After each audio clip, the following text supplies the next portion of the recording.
துதிக்கிறோம், நன்றி செலுத்துகிறோம் சுவாமி. இந்த காலை ஆராதனையில இவ்வளவு நேரமாய் நீர் எங்களோடு கூட இருந்தீங்க. உமக்கு நன்றி சுவாமி. இந்த ஆண்டவரே இயேசுவா உடைய வார்த்தையின் பகுதிக்காக உமக்கு நாங்கள் நன்றி செலுத்துகிறோம். நீங்க வார்த்தை என்ற நாள் திருப்திப்படுத்துங்க.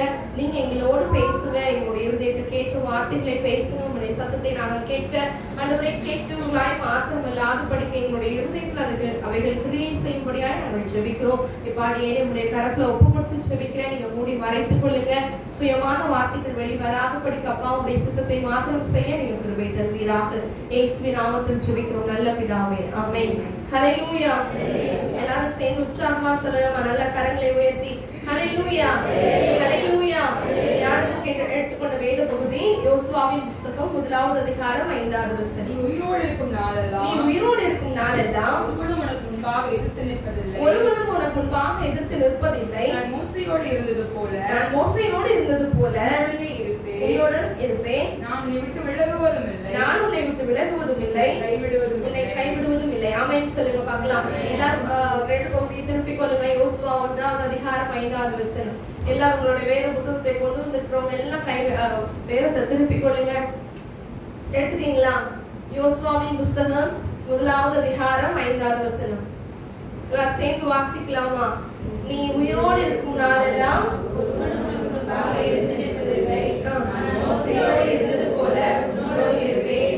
நான் உன்னை விட்டு விலகுவதும் இல்லை, உன்னை கைவிடுவதும் இல்லை. ஆமென் சொல்லுங்க பார்க்கலாம்.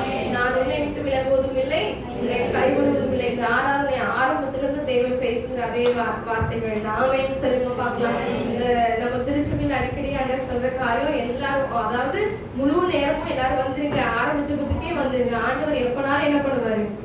நம்ம கூட பேசுவார். ஆரம்ப ஜெபத்துல இருந்து ஆண்டவர் இதே வார்த்தையை பேசிட்டு என்ன பண்ணி கொண்டிருக்கிறார்? நம்ம கூட இடைப்பட்டு கொண்டிருக்கிறார். ஆமென் சொல்லுங்க பார்க்கலாம். நீ உயிரோடு இருக்கும் நாளெல்லாம் ஒருவனும் உனக்கு முன்பாக எதிர்த்து நிற்பது இல்லை. இது யாருக்கு சொல்லப்பட்ட வசனம்? யோசுவாவை பார்த்து ஆண்டவர் சொல்கிறார், நீ உயிரோடு இருக்கும் நாளெல்லாம் ஒருவனும் உனக்கு முன்பாக எதிர்த்து நிற்பதில்லை. நான் மோசையோடு இருந்தது போல உன்னோடு இருப்பேன். ஆமென் சொல்லுங்க பார்க்கலாம். ஆண்டவர் சொல்றல, ஆபிரகாமின் தேவன் நான், ஈசாக்கின் தேவன், யாக்கோபின் தேவன் என்று அந்த இடத்துல சொல்லல. நான் மோசையோடு இருந்த மாதிரி உன் கூட இருப்பேன்பா. நான் உன்னை விட்டு விலகவும் மாட்டேன், உன்னை கைவிடவும் மாட்டேன். யோசுவாவுக்கு ஆண்டவர் திடப்படுத்துகிறார். ஏன்னா யோசுவா முழுவதுமாய் மோசே கூடவே இருந்தார். ஆமென். மோசேக்கு ஆண்டவர் செய்த ஒவ்வொரு காரியங்களும் யோசுவாவுக்கு தெரியும். அடுத்தடுத்த வசனங்களை பார்க்கும்போது பலம் கொண்டு திடமானதா, பயப்படாதே, கலங்காதே, நீ போகும் இடமெல்லாம் நான் உன் கூட இருப்பேன்னு சொல்லி யோசுவாவுக்கு ஆண்டவர் வாக்கு கொடுக்கிறார். ஆண்டவர் யார் கூட இருந்தது போல இன்னைக்கு நம்ம கூட இருப்பேன்னு சொல்லி வாக்கு பண்ணுகிறார்.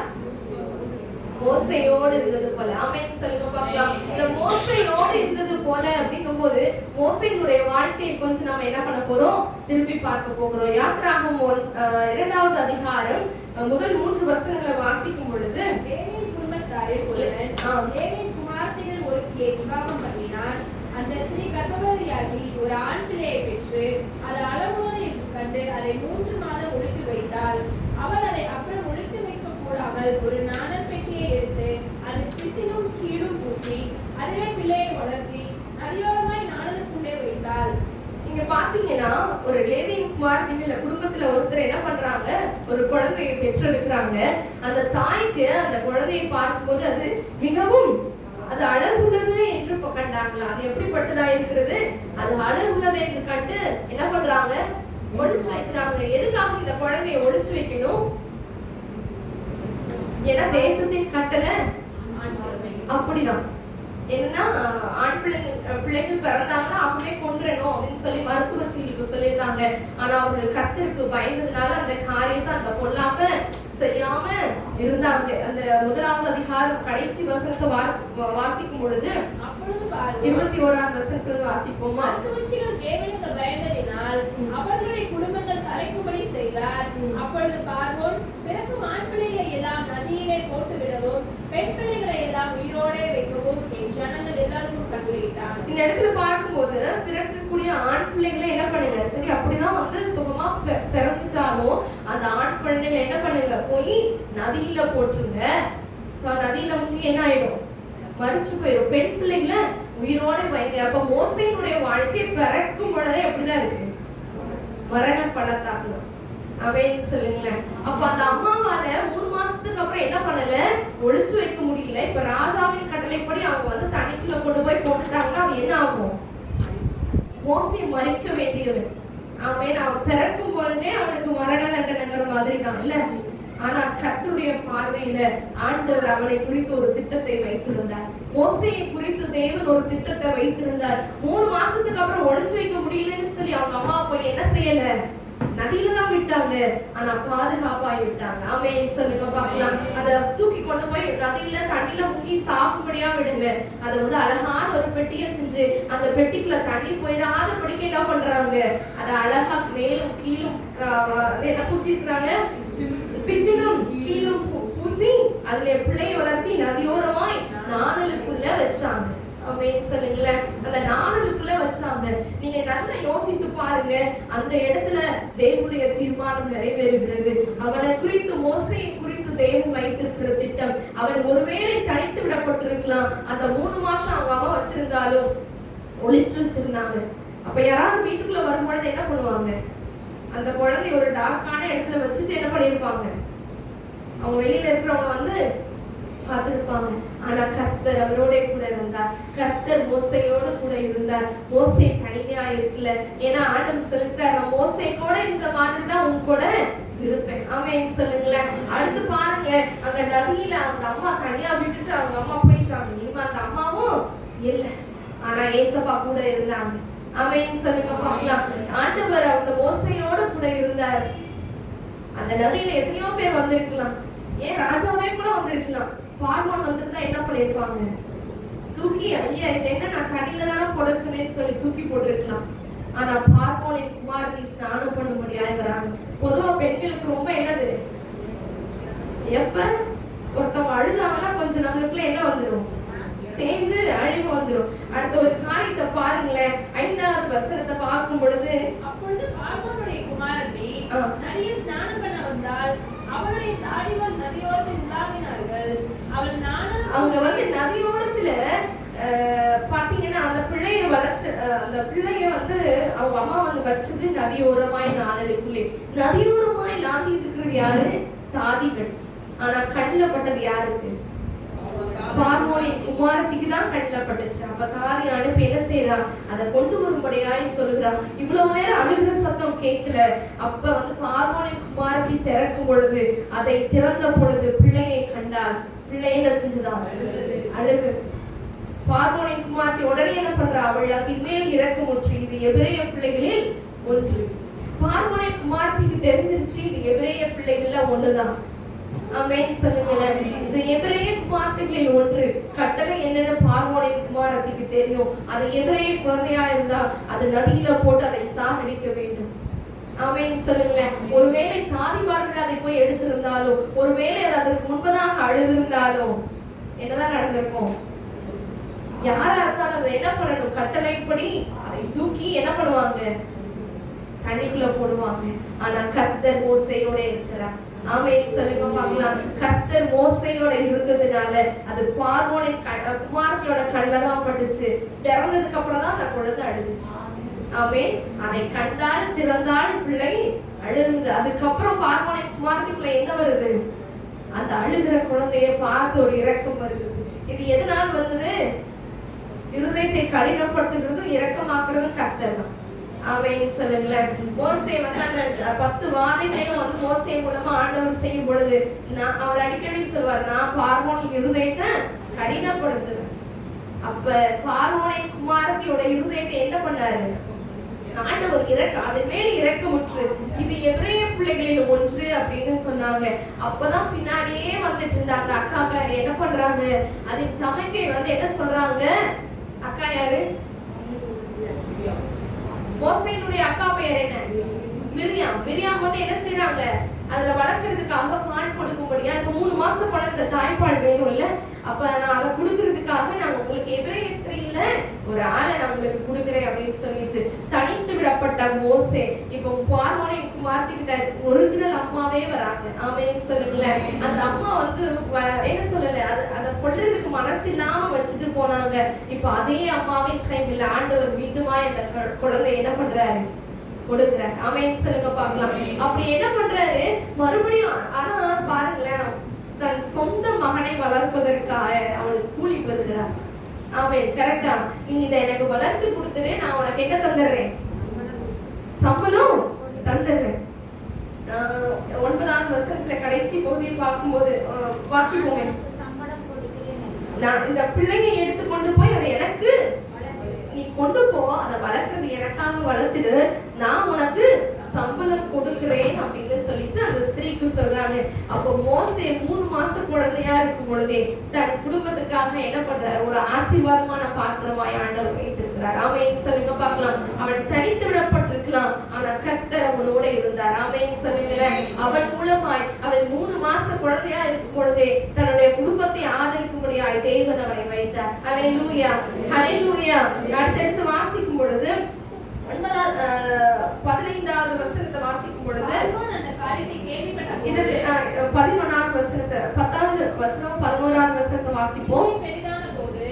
அவள் அதை பார்வோனுடைய குமாரத்தினிடத்தில் கொண்டு போய்விட்டாள். அவளுக்கு அவன் குமாரனானான். இப்ப யாருக்கு பிள்ளையாயிட்டாங்க? எந்த பார்வோன் அவனை கொல்லப்படணும்னு சொல்லி தீர்மானம் பண்ணாங்களோ அவனுக்கு இப்ப வேற. கரெக்டா? எந்த ஆண் பிள்ளைகள் எல்லாம் கொன்றணும்னு சொல்லி கட்டளை போட்டது யாரு? பார்வோன். இப்ப பார்வோனின் பிள்ளை அவனை என்ன பண்றா? தன்னுடைய பிள்ளையா எடுத்துக்கொள்ளுகிறா. யார் சாகடிக்கணும்னு நினைச்சாங்களோ அந்த பார்வோனுக்கு இப்ப மோசே எப்படிப்பட்டவனா இருக்கிறான்? வேறனா இருக்கிறான். ஆமென் சொல்லுங்களேன். கர்த்தருடைய திட்டம் என்ன? மோசே அவன் பிறக்கிறதுக்கு முன்னாடியே ஆண்டவருக்கு அந்த மோசேயை குறித்து ஒரு திட்டம் உண்டு. அந்த அடிமைப்பட்டிருக்கிற ஜனங்களை மீட்கும்படியாய் உன்னை தெரிந்து கொண்டிருக்கேன்னு சொல்லி ஆண்டவருக்கு திட்டம் தெரியும். இதுல மோசையோட அக்காவுக்கு அந்த திட்டம் ஆண்டவருடைய திட்டம் தெரியாது. மோசைக்கு ஆண்டவருடைய திட்டம் தெரியாது. பார்வோனை குமாரத்திற்கு ஆண்டவருடைய திட்டம் தெரியாது. அதே போல மோசையினுடைய தாயாருக்கும் கர்த்தருடைய திட்டம் தெரியாது. ஆமென் சொல்லுங்களேன். இன்னைக்கு நம்மள குறிச்சு ஆண்டவர் வைத்திருக்கிற திட்டம் நம்மளுக்கே தெரியாம இருக்கலாம். ஆனால் காலம் வரும்பொழுது கர்த்தர் நிச்சயமாய் அதை விளக்கப்படுவார். ஆமென் சொல்லுங்களேன். அதை முன்பதாக ஆண்டவர் நடத்தி கொண்டு போகிற பாதைகள்ல நாம எப்படிப்பட்டவர்களா இருக்கணும்? இதுல ஆண்டவர் எனக்கு ஏதோ ஒரு திட்டத்தை வச்சிருக்கிறார். இந்த பாதையில ஆண்டவர் எனக்கு எதையோ ஒன்று கற்றுக் கொடுக்க வேண்டும் என்று விரும்புகிறார். அடுத்து 11வது வசனத்துல மோசே பெரியவரான காலத்துல சகோதரத்தில் போய் அவர்கள் சுமைக்கு சுமந்து இந்த காரியங்கள் எல்லாருக்குமே தெரியும். இப்போ அவன் மோசே எங்க இருக்கிறாரு? அரண்மனையில இருக்கிறார். அப்போஸ்தலர்கள்ல சொல்லப்பட்டிருக்கிற போது 40 வயசு ஆகும் பொழுது அவர் அங்கிருந்து வெளியில வருகிறார் என்று சொல்லப்பட்டிருக்கிறது. அப்போஸ்தலர் புத்தகத்துல 40 வயசு வரைக்கும் அவர் எங்க இருக்கிறாரு? அரண்மனையில் இருக்கிறாரு. 40 வயசு ஆகும் பொழுது அவர் எந்திரிச்சு என்ன பண்றாரு? தன்னுடைய சகோதரர்களை பார்க்கும்படியாய் புறப்பட்டு போறார். அங்க 2 பேரும் சண்டை பண்ணி கொண்டிருக்கிறாங்க. அவன் என்ன பண்ணுகிறான்? எகிப்தியனை கொலை பண்ணி யாரும் பார்க்கலன்னு சொல்லி புதைச்சு வச்சிருவாரு. ஆனா அது எப்படியோ காரியம் என்ன ஆயிரும்? வெளிப்பட்டு உடனே அவன் பயந்தவனாய் அவன் என்ன பண்றான்? அப்போஸ்தலர் 7வது அதிகாரத்துல நினைக்கிற ஒரு சின்ன வார்த்தை நிமித்தமாய் அவன் அந்த தேசத்தை விட்டு ஓடி போனான் என்று எழுதப்பட்டிருக்கும். அப்போஸ்தலர் 7வது அதிகாரத்துல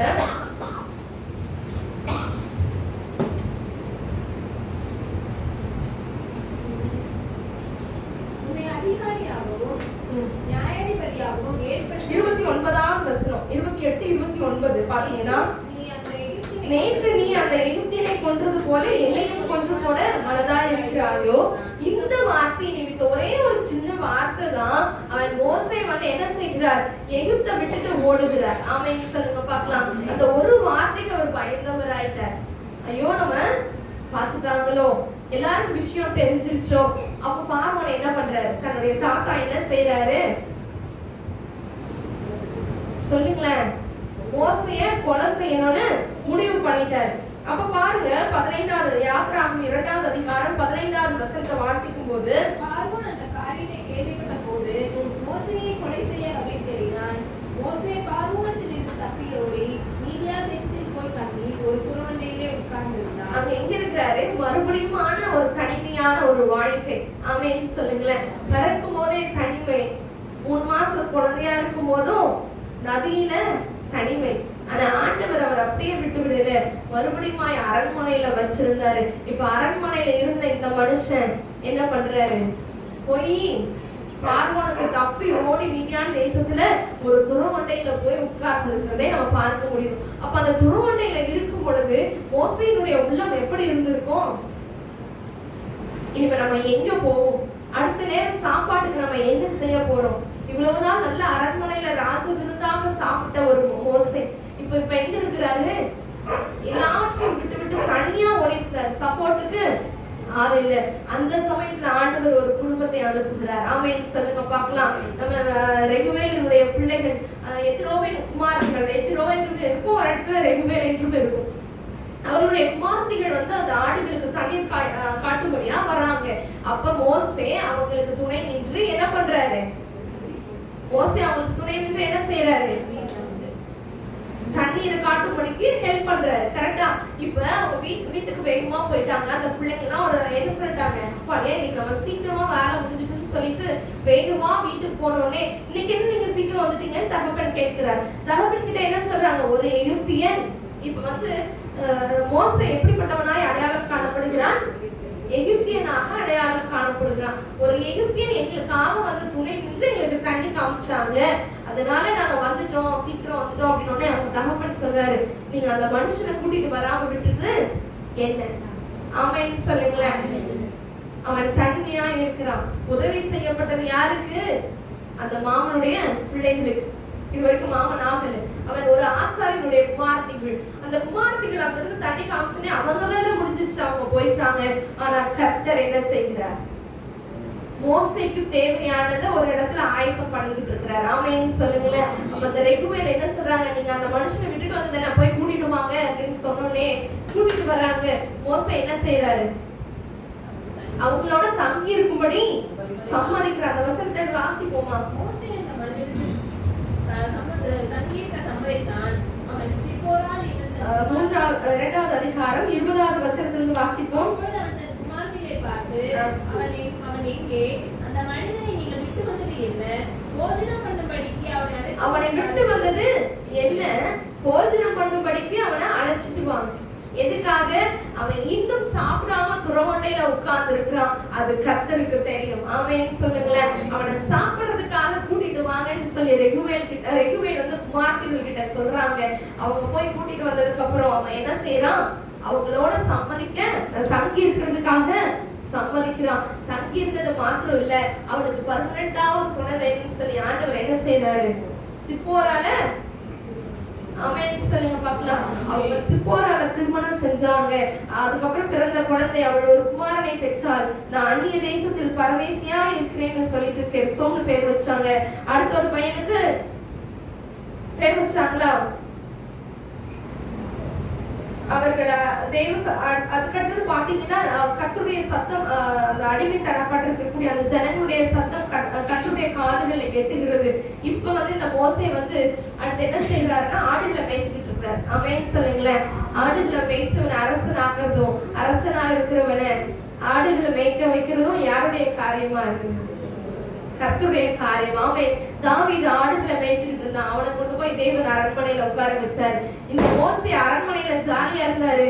அந்த மோசையை கொண்டு வந்து ஆடுகளை மேய்க்க வச்சார். ஆமென் சொல்லுங்களேன். எல்லாவற்றுக்கும் ஒரு ஒரு காலம் உண்டு. கர்த்தர் அதினின் காலத்துல நேர்த்தியாய் செய்து முடிக்கிற தேவன். நம்ம ஒருவேளை நம்ம நினைக்கலாம், நான் எப்படி இருந்தவன், ஆனா நான் இப்ப இப்படி கஷ்டப்படுறேனே கூட நம்ம நினைக்கலாம். ஆனா கர்த்தருடைய கருத்துல நீங்களும் நானும் விலையேற பெற்றவர்கள். மோசேக்கு ஆண்டவர் எப்படி ஒரு திட்டம் வைத்திருந்தாரோ நம்ம குறிச்சு ஆண்டவர் ஒரு திட்டத்தை வச்சிருக்கிறார். ஆமென் சொல்லுங்களேன். நீங்க இன்னைக்கு எந்த சூழல் இருந்தாரோ அதுக்கு ஆண்டவருக்கு என்ன சொல்கிறவர்களாய் காணப்படணும்? நன்றி சொல்லணும். ஏன்னா அதுல இருந்து தேவன் ஒரு பாடத்தை உங்களுக்கு என்ன பண்ணுவாரு? இந்த ஆடுகளை மேய்ச்சாதான் அடுத்து ஒரு கூட்டத்தை ஜனத்தை என்ன பண்ண முடியும்? மேய்க்க முடியும். ஆமென் சொல்லுங்களேன். ஆமென் சொல்லுங்களேன். இந்த ஆடு மேய்க்கும் பொழுதுதான் ஆண்டவர் அவருக்கு நிறைய காரியங்களை கற்றுக் கொடுத்திருப்பார். ஆமென் சொல்லுங்களேன். ஏன்னா ஒரு 2 பேர் சண்டை பண்ணிட்டு இருக்கும் போது ஒருத்தனை எந்திரிச்சு கொலை பண்ற அளவுக்கு இந்த மோசேக்கு துணிவு வந்துச்சுன்னா அவன் எவ்வளவு பெரிய சாந்த குணம் உள்ளவனா? சொல்லுங்களேன். அவன் சாந்த குணம் உள்ளவனா இருந்தா எகிப்தியர்கிட்டையும் சமாதானம் பேசியிருப்பாரு, எபிரேயர்கிட்டையும் சமாதானமா பேசியிருப்பாரு. ஆனா அந்த இடத்துல என்ன வந்தது? ரத்தம் என்ன செஞ்சுச்சு? தன் சொந்த சகோதரனுக்காக துடிச்சுது. அதனால என்ன பண்றாரு? எகிப்தியனை கொன்று புதைத்து போட்டான். ஆனா அப்பேற்பட்டவனை தான் தேவன் சாந்த குணமுள்ளவனாய் மாற்றினார். ஆமென் சொல்லுங்க பார்க்கலாம். அப்ப ஆண்டவர் ஒவ்வொரு நேரத்திலையும் ஒவ்வொருவருக்கும் வச்சிருக்கிற திட்டங்கள் வேறு. ஆமென் சொல்லுங்களேன். ஒருவேளை அவன் ஆடு மேய்ச்சிட்டு இருக்கும்போது நம்ம அரண்மனையிலே இருந்திருக்கலாம், நம்ம சொந்த சகோதரனுக்காக நம்ம பேசாம பார்க்காதும் போல இருந்திருக்கலாம்னு சொல்லி ஒருவேளை யோசிச்சிருக்கலாம். ஆனா ஆண்டவர் அழைத்திருக்கிற அழைப்பு வேறு. ஆமென் சொல்லுங்களேன். இன்னைக்கு இந்த இடத்துல உட்கார்ந்துருக்கிற நம்ம எல்லாருக்கும் தேவன் ஒவ்வொரு திட்டத்தை வைத்திருக்கிறார். ஆமென் சொல்லுங்களேன். விசுவாசிக்கிறவங்க நல்ல ஒரு ஆமென் சொல்லுங்க பார்க்கலாம். என்ன குறித்து தேவன் வைத்திருக்கிற திட்டத்துக்கு ஆண்டவர் என்ன செய்வாரு? என்ன தண்ணிக்குள்ளேயும் போடுவாரு, இருட்டுக்குள்ளேயும் வைப்பாரு. ஆமென். இருட்டான இடத்துல இருந்தாலும் ஆனா ஆண்டவர் கூட தான் இருப்பார். யோசேப்புடைய வாழ்க்கையில பாருங்க, குழிக்குள்ளேயும் ஆண்டவர் யோசேப்போட இருந்தாரு, ஜெயிலுக்குள்ளேயும் யோசேப்போட இருந்தார். அப்ப மோசே கூட இருந்தது போல உன்னோட இருப்பேனா? மோசே சும்மா திடீர்னு ஒரு தலைவனாகல, ஆண்டவர் பிறந்தது முதல் அவரை பயிற்றுவித்துக் கொண்டிருக்கிறார். ஆமென் சொல்லுங்களேன். அவர் பிறந்தது முதல் ஆண்டவர் அவரை பயிற்றுவித்துக் கொண்டிருக்கிறார். அடுத்து எடுத்து வாசிக்கலாம். 3வது அதிகாரம் 2வது வசனத்தை வாசிக்கும் பொழுது, ஒரு முட்செடியின் நடுவிலிருந்து உண்டான அக்னி ஜுவாலையிலே நின்று அவனுக்கு தரிசனமானார். அப்பொழுது அவன் உற்று பார்த்தான். முட்செடி அக்னியால் ஜுவாலித்து எரிந்ததும். இந்த சம்பவமும் எல்லாருக்குமே தெரிஞ்சது. அவன் ஆடு மேய்க்கும்படியாய் தேவபுரதம் மட்டும் போயிருக்கான்.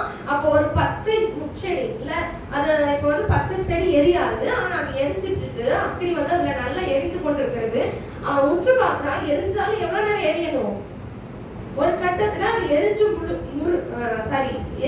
முடிஞ்சு சாம்பலா போகணும். ஆனா அது இன்னும் சாம்பல் ஆகல, எரிஞ்சுக்கிட்டே இருக்கு. உடனே என்னடா இது ரொம்ப அதிசயமா இருக்கேன்னு உற்று பார்க்கும்படியா பக்கத்துல போறான். கர்த்தருடைய சத்தம் வருது, நீ நிற்கிற பூமி பரிசுத்தம் உள்ளது, உன்னோட பாரட்சிய கலற்றி போடு. அங்க வந்துட்டு அதுக்கு முன்பதாக முட்செடி நடுவுல தேவன் அவரை நோக்கி மோசே மோசேன்னு கூப்பிடுறாரு. இவ்வளவு நாள் ஆண்டவர் அவன்கிட்ட பேசல. அவன் தனித்து விடப்படும் பொழுது ஆண்டவர் வேண்டிய எல்லா காரியத்தையும் பேசினாரு. நேரம் வரும் பொழுது தேவன் அவரை பெயர் சொல்லி அழைக்கிறார். மோசே மோசேன்னு சொல்ல போது இதோ அடியேங்கிறான், நீ நிக்கிற பூமி பரிசுத்தமானது, நீ உன்னுடைய பாதரட்சிய என்ன பண்ணு? கலற்றி போடு. அந்த 6வது வசனத்தை வாசிக்கும் பொழுது கடைசி பகுதியில மோசே தேவனை நோக்கி பார்க்க பயந்ததினால் இப்ப பாருங்க, அவருடைய ஆரம்ப காலம் எப்படி இருக்கிறது? மோசே தேவனை நோக்கி பார்க்கிறதுக்கு பயந்ததுனால முகத்தை மூடிக்கொண்டார். ஆமென் சொல்லுங்களேன். அப்ப அது அவ்வளவு பயங்கரமான ஒரு காரியம். இதே மோசேயோட ஆண்டவர் முகமுகமாய் பேசினார். ஆமென் சொல்லுங்களேன். அப்ப பயந்திருந்த அவனை தேவன் எப்படி மாற்றி இருக்கிறாரு? முகமுகமாய் பேசுகிற அளவுக்கு தேவன் அவனை மாற்றி இருக்கிறார். ஆமென். அப்ப அடுத்தது பார்க்கும் பொழுது 3வது அதிகாரம் 10வது வசனத்தை எடுத்து வாசிப்போமா? என் ஜனத்தை எகிப்திலிருந்து அழைத்து வரும்படி உன்னை பார்வோன் இடத்துக்கு அனுப்புவேன் வா என்றார். என்ன சொல்றாரு? வான்னு கூப்பிடுறாரு. எப்படி கூப்பிடுறாரு? வான்னு கூப்பிடுறாரு. நான் உன்னை எங்க கூப்பிடுறேன்? பார்வோன் கிட்ட போகணும். எந்த பார்வோனுக்கு பயந்து இந்த மோசே ஓடி வந்தாரோ அதே பார்வோனை பார்க்கும்படியா தேவன் கூப்பிடுறார். ஆமென் சொல்லுங்களேன். எப்படி இருக்கும் சொல்லுங்க பார்க்கலாம். நம்ம ஒருவேளை யாருக்கெல்லாம் பயந்துட்டு நம்ம நடுங்கி ஓடி இருக்கலாம். சரி, இவங்களுக்கு முன்னாடி எப்படி நம்ம நிக்க போறோம் நம்ம நினைச்சிருக்கலாம். ஆனா அவங்கள ஃபேஸ் பண்றதுக்கு தேவன் ஒரு நேரத்தை வச்சிருப்பார். ஆமா, ஆனா பயந்தவர்களாய் அல்ல, தைரியமாய் பேசுகிறவராய் வைப்பாங்க. ஆமென் சொல்லுங்க பார்க்கலாம். அடுத்தது பார்க்கும் பொழுது 11வது வசனத்துல, அப்பொழுது மோசே தேவனை நோக்கி பார்வோனுக்கு போகவும் இஸ்ரவேல் புத்திரரை எகிப்திலிருந்து அழைத்து வரவும் நான் ஏமாத்திரம் எப்படி சொல்றாரு? நான் ஏமாத்திரம், நான் போய் அந்த இஸ்ரவேல் ஜனங்களை அழைச்சிட்டு வர்றதுக்கு நான் ஏமாத்தினோம் என்று சொல்லி தன்னை கேட்கும் பொழுது ஆண்டவர் சொல்றார் 12வது வசனத்துல, நான் உன் கூட இருப்பேன், நான் உன்னோடு இருப்பேன். இன்னைக்கு ஆண்டவர் நமக்கு கொடுக்கிற வாக்குத்தத்தம், நான் உன் கூட இருப்பேன். ஆமென் சொல்லுங்க பார்க்கலாம். இவ்வளவு நாள் மோசே அதை ரியலைஸ் பண்ணல. இப்ப கூட அவர் ரியலைஸ் பண்ண மாதிரி இல்ல, நான் வேண்டாம் அப்படின்னு சொல்லிட்டு என்ன பண்றாரு? அவர் பிடிவாதமாக இருக்கிறார். ஆனா ஆண்டவர் சொல்றாரு, நான் உன் கூட இருக்கிறேன். ஆமென் சொல்லுங்களேன். உடனே மோசே என்ன கேட்கிறாரு? நீங்க என் கூட இருப்பீங்க, நான் உங்க சத்தத்தை மட்டும்தான் கேட்கிறேன். என்ன சொல்றாரு? நான் உங்க சத்தத்தை மட்டும்தான் கேட்டுட்டு இருக்கேங்கிறது அவருடைய உள்ளத்துல. நீங்க என் கூட இருக்கிறதெல்லாம் அடுத்தது அங்க போனோன்னு என்ன பண்ணுவாங்க? நீ யாருடைய நாமத்துல வந்திருக்கிறேன்னு கேட்டா நான் என்ன சொல்றதுன்னு சொன்னார். அதுக்கு ஆண்டவர் என்ன பதில் கொடுத்தாரு? 13வது வசனம் 14வது வசனத்துல இருக்கிறவராகவே இருக்கிறேன். இருக்கிறேன் என்பது என்னுடைய நாமம். அப்ப மோசேக்கு ஆண்டவர் எப்படி இருக்கிறார்? என்ன நாமத்தை சொன்னார்? இருக்கிறவராகவே இருக்கிறேன். உனக்கு இப்ப ஃப்ரெண்ட் தேவைன்னா ஃப்ரெண்டா இருப்பேன். ஆமென் சொல்லுங்களேன். உனக்கு இப்ப அப்பாவோட பாசம் தேவைன்னா உனக்கு தகப்பனா இருப்பேன், உனக்கு தாயா இருப்பேன், உனக்கு சமயத்துக்கு ஏற்ற சகாயரா, தோள் கொடுக்க தோழனா. ஆமென் சொல்லுங்களேன். அழுகணும்னு நினைக்கும் பொழுது உனக்கு தோளை கொடுத்து இந்த படத்துக்கு அழுதுக்கேன்னு சொல்லி தடவி கொடுக்கக்கூடிய தகப்பனாய். ஆமென் சொல்லுங்களேன். நம்மளை அரவணைக்கிற தேவனாய். எந்த இடத்துல நம்ம தனித்து விடப்படுகிறோமோ, நமக்கு அந்த நேரத்துல யாரை தேடணும்னு நம்ம நினைக்கிறோமோ, அப்ப ஒரு ஃப்ரெண்ட் இருந்தா நல்லா இருக்குமே நினைச்சீங்கன்னா தேவன் உங்களுக்கு ஃப்ரெண்டா வந்து உங்க பக்கத்துல நிற்பார். ஆமென் சொல்லுங்களேன். இப்ப நான் என் அம்மா பணியில படுத்து அழுகணுமே நீங்க நினைச்சீங்கன்னா தேவன் தாயா உங்களோட வந்து நிற்பார். இப்ப என் அப்பா இருந்திருந்தா நான் இதெல்லாம் சொல்லியிருப்பேனே அப்படின்னு சொல்லி நினைச்சீங்கன்னா உங்களுக்கு தகப்பனாய் தேவன் இருக்கிறார். எல்லாவற்றுக்கும் எல்லாருமாய் இருக்கிறார். தேவைகளை சந்திக்கிறவராய். ஆமென் சொல்லுங்க பார்க்கலாம். உங்களுக்கு ஒரு தேவை வரும் பொழுது நம்ம இப்ப யாரை நான் நோக்கி போவேன், யார்கிட்ட நான் இதை கேட்பேன்னு நினைக்கும் போது ஆண்டவர் சொல்றாரு, நான் இருக்கேம்மா, நீ என்கிட்ட கேளு. பணம் இல்லாதவர்களே நீங்க வந்து என்கிட்ட கேளுங்க. ஆமென் சொல்லுங்களேன். தாகமா இருக்கிறீங்களா, நீங்க என்கிட்ட வாங்க, நான் உங்களுக்கு தண்ணி தரேன். தேவன் எல்லா விதத்திலையும் இருப்பார். ஆமென் சொல்லுங்க பார்க்கலாம். ஆமென் சொல்லுங்களேன். எனக்கு யாருமே இல்லையே நம்ம நினைக்கலாமா? நம்ம தனிச்சு நிக்கிறேன் நம்ம நினைக்கலாமா? நினைக்கவே வேண்டாம். ஏன்னா ஏசப்பா உங்க கூடவே தான் இருக்கிறார். ஆமென் சொல்லுங்களேன். இருக்கிறவராகவே இருக்கிறேன் என்பது அவருடைய நாமம். ஹல்லேலூயா. அடுத்து 4வது அதிகாரம் 10வது வசனத்தை எடுத்து வாசிக்கும் பொழுது அப்பொழுது மோசே இதுக்கப்புறம் வந்து அவர் நிறைய சொல்லிட்டே இருப்பார் மோசே. ஆனாலும் ஆண்டவர் என்ன பண்றாரு, உன் போன் இருக்கு கீழே போடு, உன் கையை உள்ள விடு, அடையாளத்தை காட்டுறேன் போன்னு சொல்லி ஆண்டவர் அவனோட பேசிக்கிட்டே இருக்கிறாரு. ஆனா இந்த மோசே ஃபர்ஸ்ட் முகத்தை பார்க்க பயந்தவன் இப்ப எந்த அளவுக்கு ஆயிட்டானா, அவன் வந்து எப்படியாவது இதுல இருந்து தப்பிச்சா போதும் அந்த அளவுக்கு ஆயிட்டான். எப்படியாவது ஆண்டவர் என்னை விட்டுட்டா போதும். நிறைய நேரத்துல நம்மளும் போதும் ஆண்டவரேன்னு சொல்லும் போதெல்லாம் ஆண்டவர் என்ன பண்றதே இல்லை, விடவே மாட்டார்.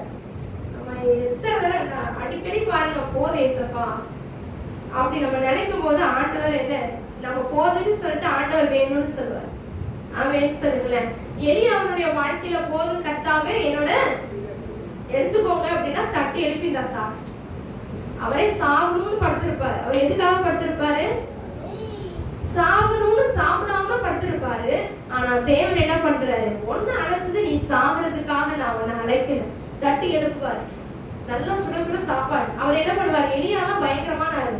என்ன பண்ணுவாரு, சாப்பிட்டு மறுபடியும் தூங்குவார். ஏன்னா அவருக்கு என்ன சொல்றாரு, போதும் ஆண்டவரே, நான் என் பிதாக்களை பார்க்கணும், நான் என்ன எப்படிப்பட்டவன் இல்ல, நல்லவனே கிடையாது, தயவு செஞ்சு என்னை விட்டுட்டு வேற யாரையாவது பாருங்கிற மாதிரிதான் என்ன பண்ணுவாரு, என்னையா மறுபடியும் படுத்துக்குவார். நம்ம போதும் போதும் சொல்ல சொல்ல ஆண்டவர் நீ வேணும் வேணும் வேணும்னு சொல்லுவார்.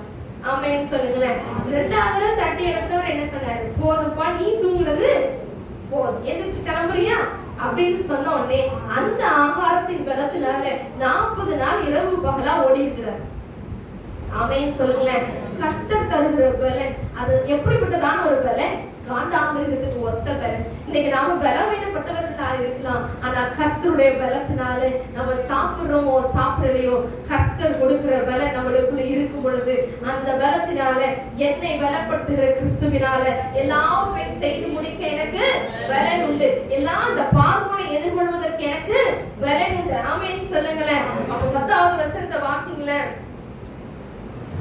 அப்பொழுது மோசே கர்த்தரை நோக்கி, ஆண்டவரே, இதற்கு முன்னாவது தேவன் ஒரு அடியேனோட பேசினதுக்கு பின்னாவது நான் வாக்கு வல்லவன் அல்ல, நான் திக்குவாயும் மந்த நாவும் உள்ளவன் என்றார். மோசே பாருங்க, கடைசியா சரி ஓகே நீங்க எனக்கு பேசுறதுக்கு முன்னாடியும் நான் வாக்கு வல்லவன் அல்ல, அதுவும் இல்ல இதுவும் இல்லைன்னு ஆண்டவர் எதுக்காக அவனை அரண்மனையில கொண்டு போய் வச்சார் சொல்லுங்க பார்க்கலாம்.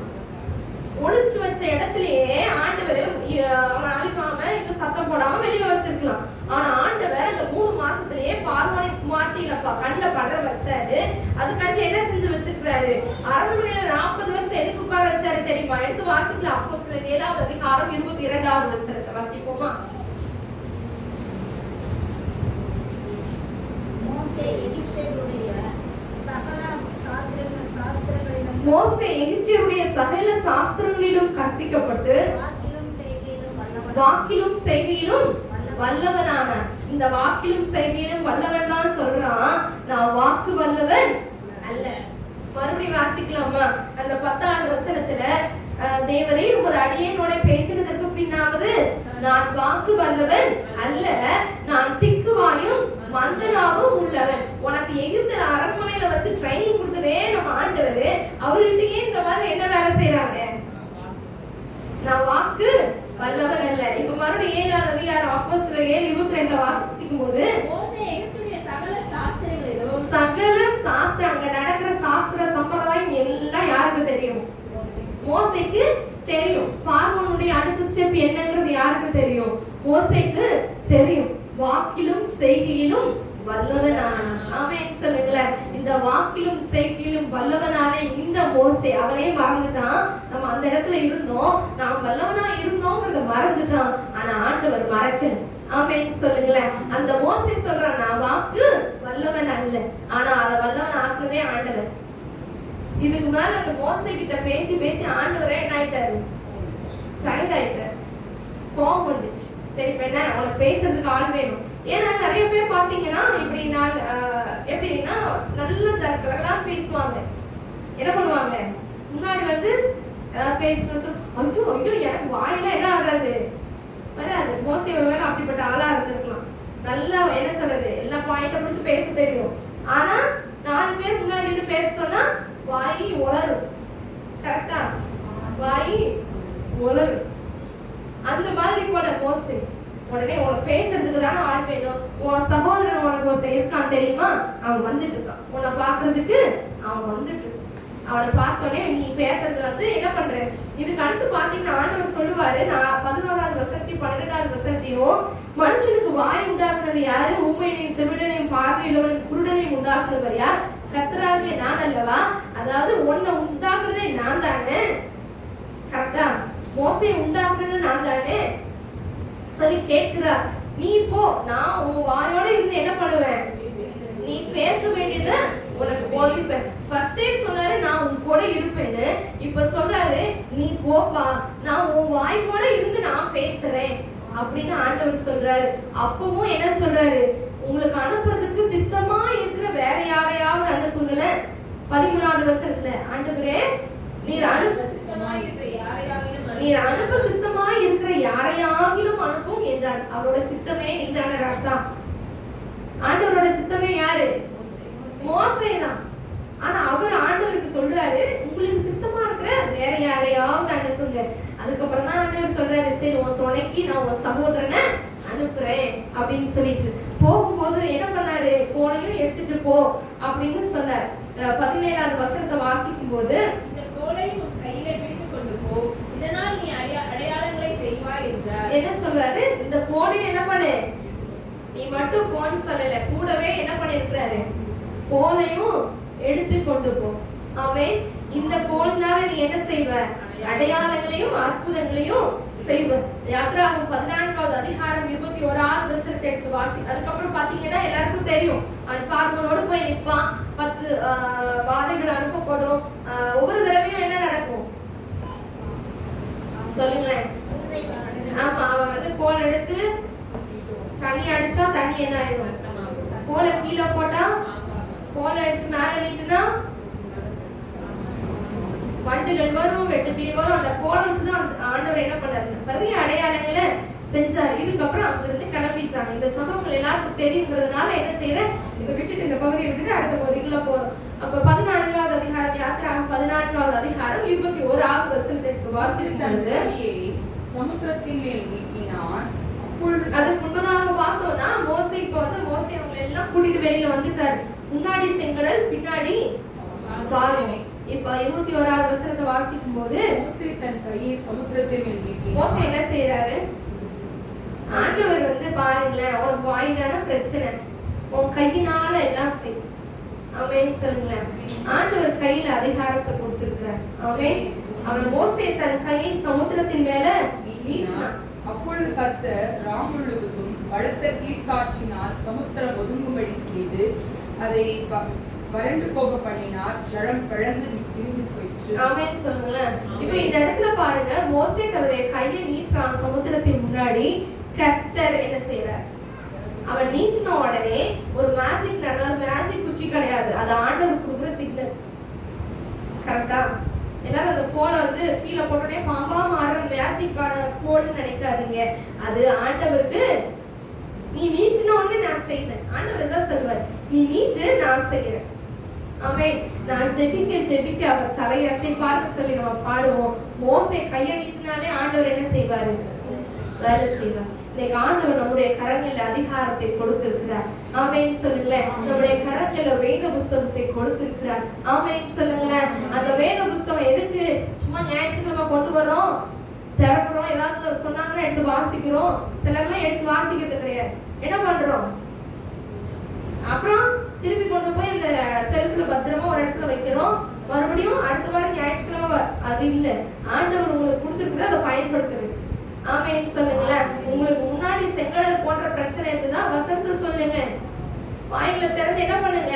வசனத்தை சொல்லுங்க. ஆண்டவர் கிரியை செய்வார். அப்பொழுது கர்த்தர் பலத்த ராமுழுது பலத்த கீழ் காற்றினால, அது சாதாரண காத்து இல்லைங்க. நல்லா யோசிச்சு பாருங்களேன். ஒரு கடல், ஒரு காத்துக்கு அது ஒதுங்கணும் அப்படின்னா அது எப்படிப்பட்டதான ஒரு கீழ் காற்றா இருக்கணும்? சொல்லுங்க. இப்போ நம்ம இப்படி நின்றுட்டு இருக்கோம்ல, நம்மளையே இந்த செவத்தோர சாட்சி அடிக்கிற மாதிரி ஒரு காத்துனா அது எப்படிப்பட்ட காத்தா இருக்கணும்? பயங்கரமா இருக்கணும். அது எப்படிப்பட்டதான ஒரு காத்துனா கீழ்காற்று. கீழ்காற்றுல தண்ணி ஒதுங்கி நின்றுச்சு, அங்க இன்னவங்க யாரும் என்ன ஆகல, கீழே விழல. புரியுதா? அப்ப தண்ணி வந்து ஒரு குறிப்பிட்ட அளவு தண்ணி எடுக்கிறோம் அப்படின்னாவே எப்படி இருக்கும்? அது வெயிட்டா இருக்கும்ல. ஒரு குடம் தண்ணியை நம்ம தூக்கிட்டு போறோம் அப்படின்னா அது எப்படி இருக்கும்? வெயிட்டா இருக்கும். சின்ன பிள்ளைங்க நவுத்த முடியுமா? அவங்களுக்கு அவ்வளவு பலன் கிடையாது. நம்ம நவுத்துல அதே ஒரு ட்ரம் நிறைய தண்ணி இருந்துச்சுன்னா அதை என்ன பண்ணணும்? இப்படி தள்ளி வைக்கிறதுனால என்ன பண்ணணும்? ஒரு 5 பேர் வரணுமா இல்லையா? அப்போ அது பயங்கரமான ஒரு ஸ்ட்ராங்கான கீழ்காற்று ஆண்டவர் அனுப்புறாரு. சமுத்திரம் தான் என்ன நினைச்சு ஒதுங்கி நின்னுது. அப்ப அந்த கீழ்காற்று அடிச்சுக்கிட்டே இருக்கும். அந்த தண்ணி வந்து ஒதுங்கி நிக்கிற வரைக்கும் எப்படி இருக்கும்? கீழ்காற்று வீசிக்கொண்டே இருக்கும். அப்ப ஜனங்கள் என்ன பண்றாங்க? வெட்டாங்கரையில நடந்து போறாங்க. அடுத்து எடுத்து வாசிக்கலாம். 26ஆம் வசனம் 27ஆம் வசனத்தை. கர்த்தர் மோசேயை நோக்கி, ஜனம் எகிப்தியர் மேலும் அவருடைய ரதங்கள் மேலும் அவருடைய குதிரை வீரர் மேலும் திரும்பும்படிக்கு உன் கையை சமுத்திரத்து மேல் நீட்டி. மறுபடியும் என்னதான் சொல்றாரு? இப்ப வந்து இவங்க உள்ள வந்தாங்களா, வெட்டாந்தரையில வந்த வழியா உள்ள வந்தாங்களா. இப்ப பின்னாடி யார் வர்றாங்க? இதை நான் அடிக்கடி சொல்லிட்டேன், உங்களுக்கு திறக்கப்பட்ட வாசல் அது உங்களுக்கு தான் இல்ல. அந்த வழியா யார் வந்துட்டாங்க? பார்வோனும் வந்துட்டாங்க. இப்ப ஆண்டவர் வந்து மோசேக்கு என்ன சொல்றாரு? அடுத்த சிக்னலை போடுப்பா. என்ன போடணும்? இப்ப கைய பின்னாடி நீட்டு. இப்ப கைய பின்னாடி நீட்டின உடனே பின்னாடி இருக்கிற இஸ்ரவேல் ஜனங்கள் மேல என்ன வரல? அந்த தண்ணி அமுங்கி போடல. அந்த பார்வோனின் சேனைகள் மேல தண்ணி என்ன பண்ணுச்சு? அங்க கிரியை செய்யறது எல்லாமே ஆண்டவர் தான். அதற்கு கருவியாய் ஆண்டவர் மோசேயை வச்சிருக்கார். சின்ன சின்ன என்ன பண்ணணும்? சிக்னலை கொடுக்கணும். ஆமென் சொல்லுங்களேன். ஏன்னா ஏசப்பா யார் கூட இருக்கிறாங்க?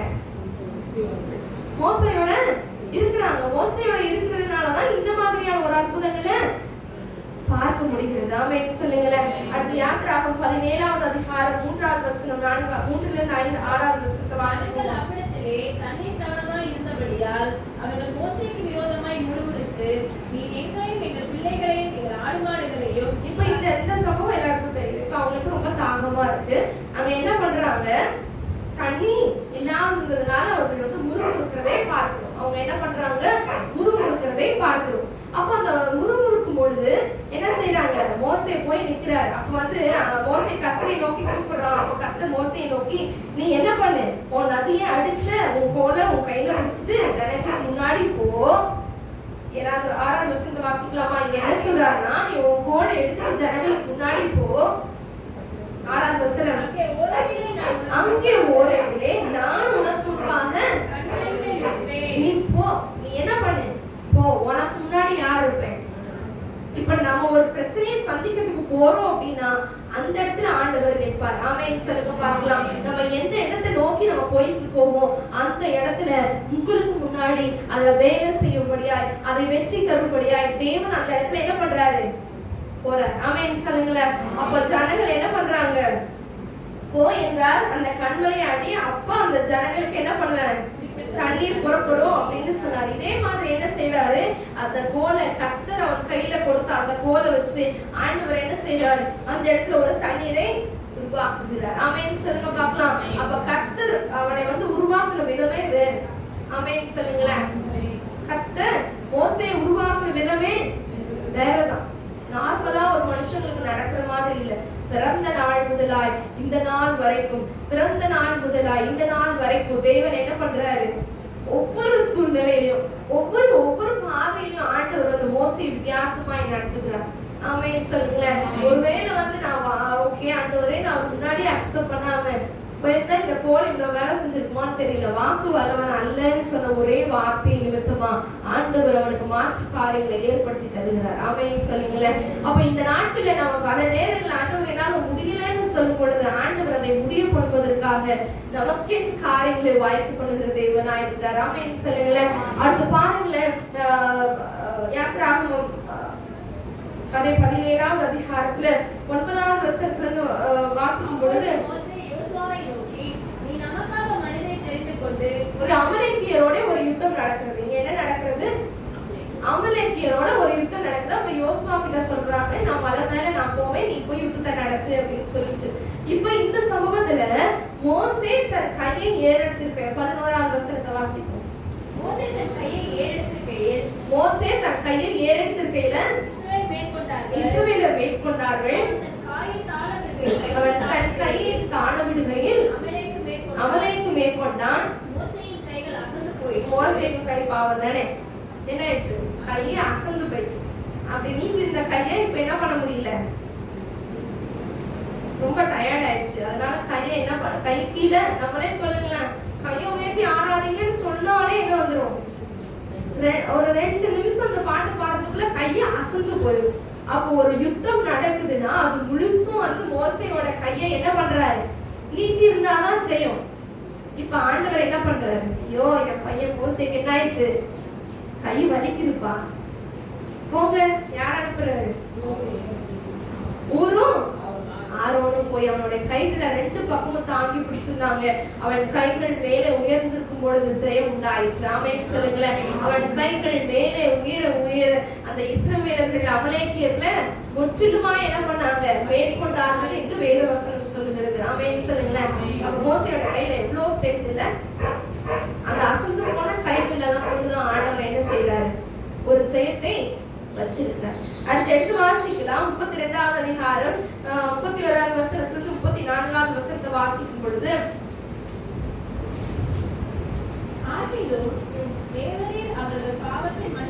இந்த சம்பவம் எதுக்கு பாத்தீங்கன்னா, நம்ம மோசே கண்மலையில போய் ஆண்டவரோட உட்கார்ந்து ஆண்டவர் 2 பலகைகளை எழுதி கொடுத்திருப்பார், 10 கட்டளைகளை எழுதி கொடுத்திருப்பார். இப்போ மோசே கீழே வர்றதுக்குள்ள இந்த ஜனங்களுக்குள்ள என்ன வந்துடும்? ஒரு அவசரம் வந்துடும். வந்தோடனே என்ன சொல்லுவாங்க? கையில் இருக்கிற கால் இருக்கிறதெல்லாம் கழட்டி கொடுத்து ஒரு கண்ணுக்குட்டி உண்டாக்கி இதுதான் எங்களை வழி நடந்துச்சுன்னு சொல்லி உருவாக்கும். அப்ப மோசே கீழே பார்க்கும் பொழுது அதுக்கு முன்னாடியே ஆண்டவருக்கு ரொம்ப கோபம் வந்துடும். இப்ப மோசேவும் கீழே பார்க்கும்போது என்ன பண்றாரு? அவருக்கும் பயங்கரமான ஒரு கோபம் எல்லாத்தையும் தூக்கி போட்டு உடைச்சிட்டு ரொம்ப என்ன பண்ணுவாரு? எல்லாத்தையும் அவங்களையும் என்ன பண்ணுவாரு? கோபத்தை காமிக்கிறவரா இருப்பார். அதுக்கு அடுத்து பாத்தீங்கன்னா, இப்ப ஆண்டவருடைய கோபத்தை எப்படி கணிக்கிறாருன்னு பாருங்களேன்.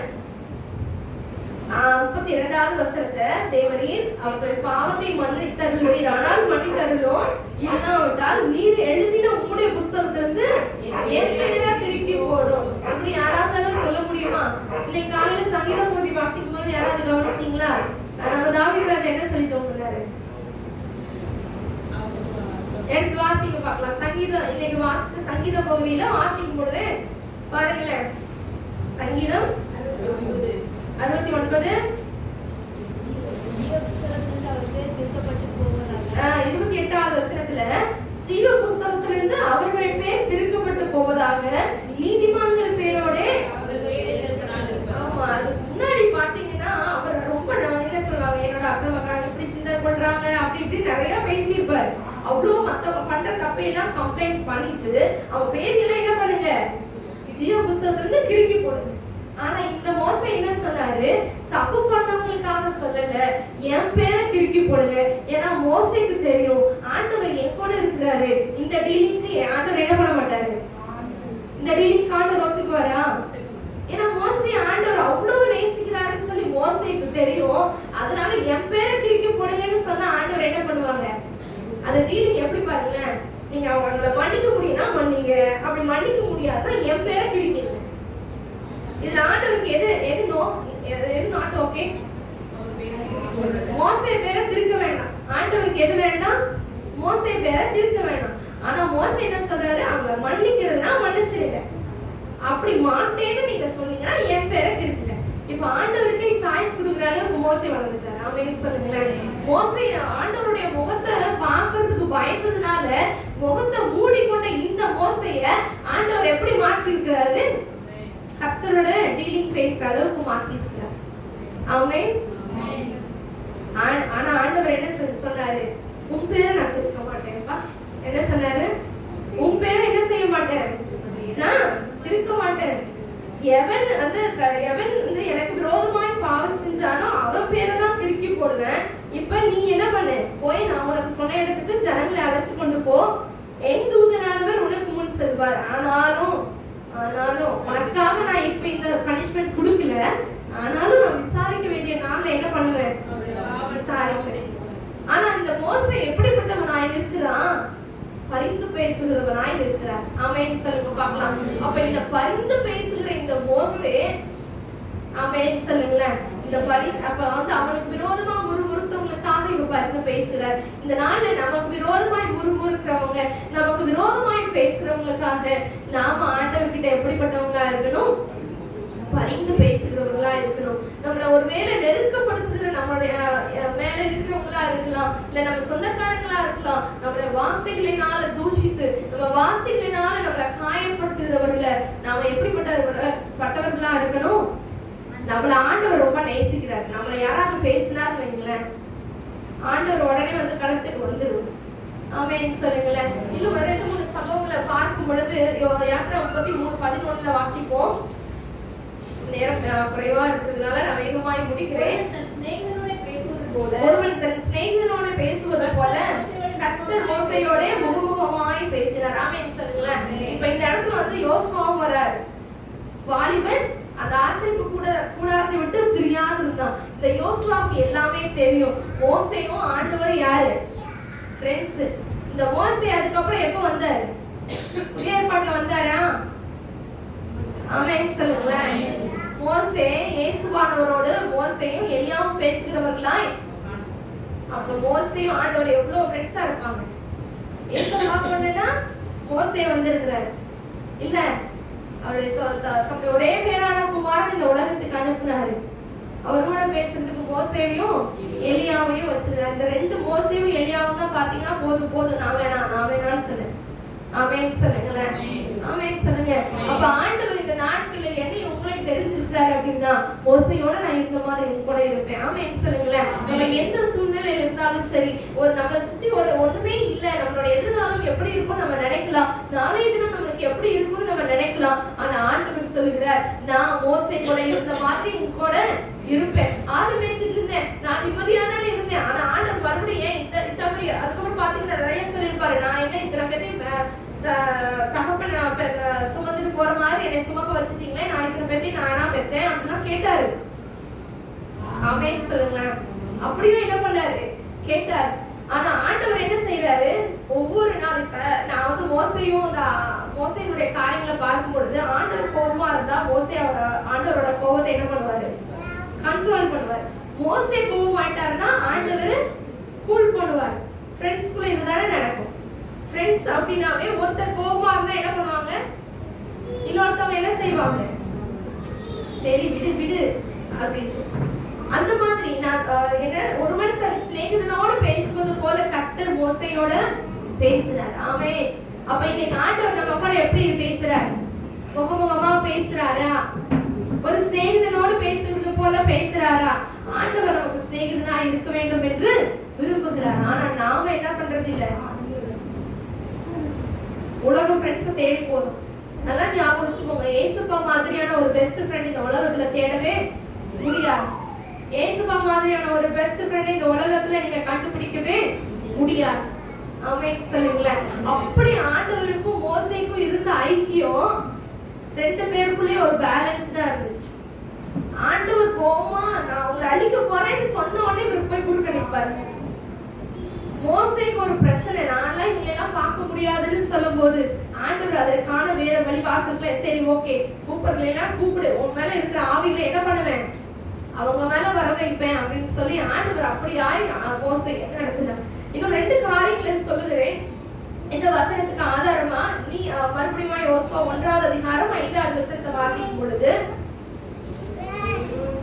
நீ உயிரோடு இருக்கும் நாளெல்லாம் ஒருவனும் உனக்கு முன்பாக எதிர்த்து நிற்பது இல்லை. ஆமென் சொல்லுங்களேன். அப்ப இந்த மோசேக்கு எதிர்த்து யாராவது வந்துட்டாங்கன்னு வைங்களேன், ஆண்டவருக்கு என்ன வரும்? அதனால மோசேக்கு கோவம் வராது. ஆனா யாருக்கு கோவம் வரும்? ஏன் தாசன் மேல நீங்க பேசுறீங்களா? இன்னைக்கு நம்மளுக்கு விரோதமா பேசின ஆண்டவருக்கு கோவம் வரும்.